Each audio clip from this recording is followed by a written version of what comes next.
বুঝছি। দরকার পড়লে আপনি আমার মুখ ছুঁড়ে টাকা মারেন, তাও টাকাটা দেন। না স্যার, আব্বা আবার এরকমই বাথরুমে ঢুকতে আর বাইরেতে চায় না। এর লাগে আব্বা আবার বাথরুমে ফ্যান টন লাগাই রয়েছে।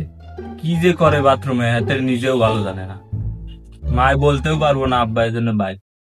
হ্যাঁ বাবা বুঝি, তোর মারও তো একটা আঁকিয়ে থাকা দরকার। প্রতি সপ্তাহে সপ্তাহে এই কিস্তির টেল লেগে এমন লাগে। আবার আপনি যান তো যান, বাইরে টাকা লয়ে আসেন। আপনি স্যার এই কিস্তির বিষয়ে এই শাহানা বেগমের লগে আর কোনো কথাই করবেন না, ভেতরে আমি ডাক দিয়ে আনতেছি।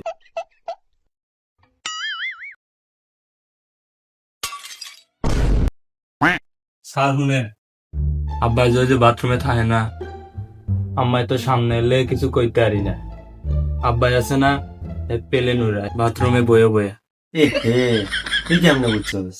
আমি একদিন জানালা দিয়ে চাইছি, সেদিনকে দেখি আব্বা 2 লাখ টাকা। আগে তো বাথরুমে এসে আসছিল, সব ভাঙ্গে চুরে তছনছ করে আলাইছে। এমন জুয়া খেলে আইয়াবো কেমনে? না আগেই যায় তো।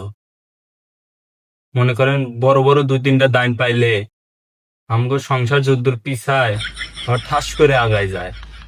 আপনি মাসে কয়দিন ইলিশ মাছ দিয়ে ভাত খান? আল্লাহ দিলে 15 থেকে 20-22 দিন আমগো গেলে ইলিশ থাকে।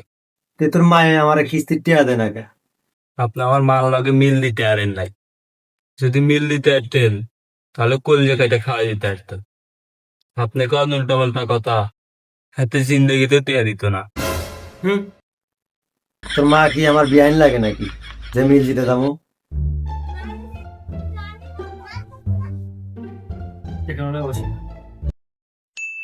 আচ্ছা ভাই, আপনি কি 1-2টা কিস্তি লইছেন? পুরো 4 লাখ টাকা কিস্তি লইছেন, কিস্তিটা শোধ করেন না কেন?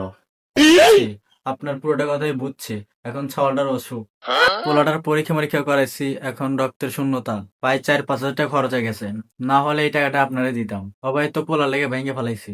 প্রতি সপ্তাহ তো প্রতি সপ্তাহে দেয়, আপনারে কোন সপ্তাহে ঘুরাইছি। আপনি এমন কথা কইেন না। আপনি আমার টাকা পরিশোধ করেন ঠিকই, কিন্তু সব রদ শেষ করে তারপর টাকা পরিশোধ করেন। আপনার 4 লাখ টাকার মধ্যে সপ্তাহে 10,000 টাকা কিস্তি। আপনার পোলার চিকিৎসা করাইছেন 4,000 টাকা, আর 6,000 টাকা কই গেল? এই 6,000 টাকা দেন।